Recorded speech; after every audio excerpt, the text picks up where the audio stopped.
ভারত শেখ হাসিনাকে নিয়ে এখন আর লুকোচুরি করছে না, তাকে রীতিমতো মাঠে নামিয়ে দিয়েছে।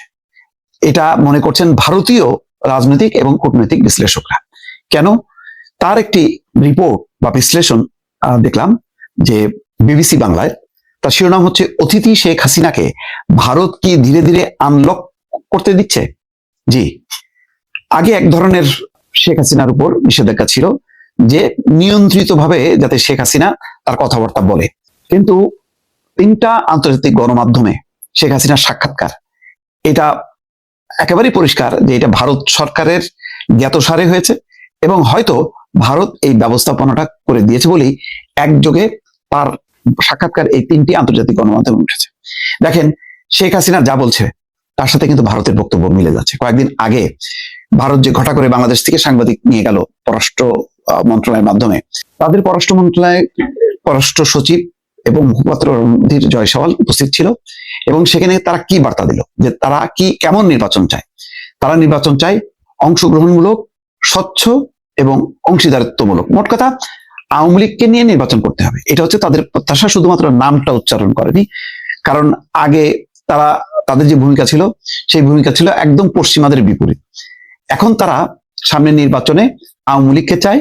আওয়ামী লীগকে চায় এই কারণে যে ভারত মনে করছে যে যতক্ষণ না পর্যন্ত বাংলাদেশের রাজনীতিতে আওয়ামী লীগ পুনর্বাসিত না হবে ততক্ষণ পর্যন্ত তাদের কোনো প্রকৃত বন্ধু থাকছে না এবং বাংলাদেশের সঙ্গে তাদের যে দূরত্ব, সেই দূরত্বটা দূর হবে না। এখন রাজনীতিতে পুনর্বাসিত হলে কি হবে? রাজনীতিতে পুনর্বাসিত হলে আবার ভারত তার ডালপালা বাংলাদেশের বিভিন্ন ক্ষেত্রে বিস্তার করতে পারবে। এখন সময় যত যাচ্ছে তত বেশি দূরে সরে যাচ্ছে ভারত এবং সেখানে চীন, পাকিস্তান এই শক্তিগুলো পুনরুত্থান ঘটছে এবং বাংলাদেশে যেই ক্ষমতায় আসুক না কেন, বিএনপি বা জামাত এই দুটি দলের একটিও ভারতের আস্থাভাজন না। যদিও তুলনামূলকভাবে তারা মনে করে গণতান্ত্রিক কোন রাজনৈতিক দল আসলে হয়তো রাজনৈতিক সংকটের বা দূরত্বের যে পর্দাটা আছে সেই পর্দাটা হয়তো উঠে যাবে। কিন্তু আওয়ামী লীগ যদি না আসে, মানে ভারত মনে করে আওয়ামী লীগ একমাত্র নির্ভরযোগ্য শক্তি ভারতের জন্য, এবং সেটা যেমন বিজেপি মনে করে তেমনি কংগ্রেস মনে করে। ভারতীয় ক্ষমতাসীন রাজনৈতিক দল এবং বিরোধী দল শেখ হাসিনা এবং আওয়ামী লীগের ব্যাপারে একাট্টা, এবং এই কারণে আস্তে আস্তে তাদের ধারণা যে শেখ হাসিনা সম্প্রতি আওয়ামী লীগের কয়েকজন উচ্চপদস্থ কর্মকর্তার সাথে বা নেতার সাথে সাক্ষাৎ করেছে। এই ব্যবস্থাটাও ভারত করেছে। ভারত মানে শেখ হাসিনাকে আগে অনেকটা বিচ্ছিন্ন রেখেছে, কেবলমাত্র বলেছে যে তিনি রাজনৈতিক বন্দী নন, অতিথি, বিশেষ অতিথি। বিশেষ অতিথির মর্যাদায় তিনি তার ব্যক্তিগত ফোন রাখতে পারছেন, ইন্টারনেট সুবিধা ব্যবহার করতে পারছেন এবং বিভিন্ন চ্যানেল তিনি দেখতে পাচ্ছেন, এবং এইটুকুই। কিন্তু এর বাইরে ব্যাপকভাবে মানে কোনো পাবলিক গ্যাদারিং, নেতাকর্মীদের সাক্ষাৎ বা গণমাধ্যমের ইন্টারভিউ, এই বিষয় থেকে তারা এক ধরনের অলিখিত নিষেধাজ্ঞা দিয়েছিল। এখন সম্ভবত ওই অলিখিত নিষেধাজ্ঞা তুলে নিচ্ছে। সেই কারণে আওয়ামী লীগের প্রভাবশালী নেতারা শেখ হাসিনার সঙ্গে মিটিং করেছে।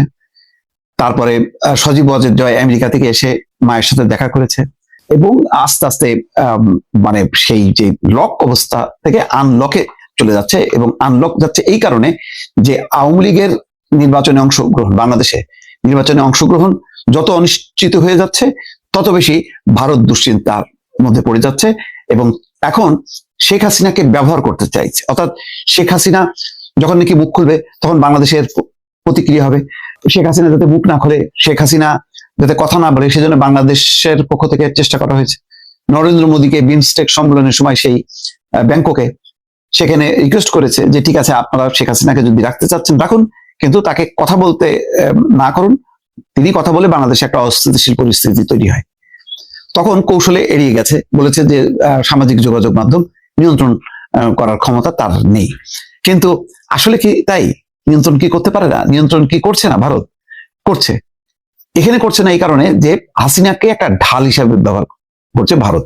যেহেতু বাংলাদেশের যদি এখন একেবারেই হাতছাড়া হয়ে যায় এবং একটা বিচ্ছিন্ন অবস্থার মধ্যে চলে যায় ভারত, তাহলে তো মানে ভারত উদ্বিগ্ন থাকবে তার নিরাপত্তা নিয়ে, তার নানা বিষয় নিয়ে। সুতরাং এখানে শেখ হাসিনা এবং আওয়ামী লীগকে নিয়ে ভারত খেলতে যাবে। এখন ভারত কি চাইছে? ভারত চাইছিল যে একটা অংশগ্রহণমূলক নির্বাচন, যেখানে শেখ হাসিনা বা আওয়ামী লীগের অংশগ্রহণে, অন্তত শেখ হাসিনা না হলেও আওয়ামী লীগের অংশগ্রহণে একটা নির্বাচন হোক, যাতে ভবিষ্যতে ভারত এই আওয়ামী লীগের সূত্র ধরে বাংলাদেশে ইন করতে পারে। এখন যেহেতু আওয়ামী লীগের নির্বাচনে অনিশ্চিত, একেবারেই অনিশ্চিত, বিএনপি কি জামাত কি কোনো রাজনৈতিক দলই চায় না যে জামাত নির্বাচনে অংশগ্রহণ করুক, এবং তাদের কার্যক্রমের উপর নিষেধাজ্ঞা আছে যেহেতু, সুতরাং এখানে ভারত উদ্বিগ্ন হচ্ছে যে ভবিষ্যতে তাহলে বাংলাদেশে এখন যে পরিস্থিতি, সেই পরিস্থিতি ভবিষ্যতেও বহাল থাকবে। এইটা ভারতের মধ্যে একটা ক্ষোভ, ভারতের মধ্যে উদ্বেগ, উৎকণ্ঠা। সেই জন্য পাল্টা হিসাবে এখন শেখ হাসিনাকে তারা ব্যবহার করতে চাচ্ছে, শেখ হাসিনা যাতে বাংলাদেশ নিয়ে বেশি বেশি কথা বলুক এবং একটা পরিবেশ তৈরি হোক। ইতিমধ্যে দেখেন যে সাক্ষাৎকার দিয়েছে, তাতে কি বলছে শেখ হাসিনা?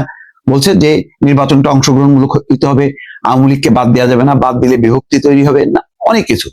এমনকি জাতিসংঘের অফিসে এই যে স্বাক্ষরে মহিবুল হাসান, সাবেক যে শিক্ষামন্ত্রী, তার স্বাক্ষরে একটা চিঠিও দিয়েছে যাতে নির্বাচনের সহায়তা বন্ধ করে।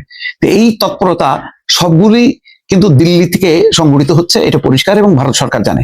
ভারত সরকার জানার পরেও ভারত ওই কথা চিন্তা করছে না যে শেখ হাসিনা যত অ্যাক্টিভ হবে ভারতের সাথে কিন্তু বাংলাদেশের কূটনৈতিক টানাপোড়েনটা আরো বাড়বে। এখন ভারত সেটা চিন্তা করছে না। ভারত মনে করছে এখন আর একটা ধাক্কা দিয়ে যদি সরকারকে কাবু করানো যায়, যদি আওয়ামী লীগকে নির্বাচনে অংশগ্রহণ করানো যায়, এবং সেই জন্য দেখবেন যে বাংলাদেশের ভেতরে আওয়ামী লীগের নানা মিছিল টিছিল হচ্ছে, এগুলিও কোথা থেকে অর্থায়ন হচ্ছে, কোথা থেকে মানে এগুলি সংগঠিত হচ্ছে, তার একটা ইঙ্গিত কিন্তু ডক্টর মোহাম্মদ ইউনূস ইতিমধ্যে দিয়েছেন। তিনি বলেছেন যে দেশের ভেতর এবং বাইরে থেকে বিপদ ঘটানোর চেষ্টা চলছে, এবং ছোটখাটো বিপদ না, বড় বিপদ। তো শুধু মানে কোনো দেশের নাম উল্লেখ করেনি, কোনো দলের নাম উল্লেখ করেনি, কিন্তু অনেকেই বোঝে যে এখানে কোথা থেকে হচ্ছে। তো সুতরাং নির্বাচনটা যত সামনে আগাবে তত বেশি শেখ হাসিনা কথা বলবে, তত বেশি আওয়ামী লীগের তৎপরতা বাড়বে। এর মূল কারণ হচ্ছে এখানে শুধু আওয়ামী লীগ বা শেখ হাসিনার স্বার্থ না, এখানে ভারতের স্বার্থ নিহিত আছে। ফলে সবকিছু মিলায় পরিস্থিতি যথেষ্ট জটিল বলা যায়, এবং ভারত এটাকে এক ধরনের চ্যালেঞ্জ হিসেবে নিয়েছে বলে কূটনীতিকরা মনে করছেন। দর্শক।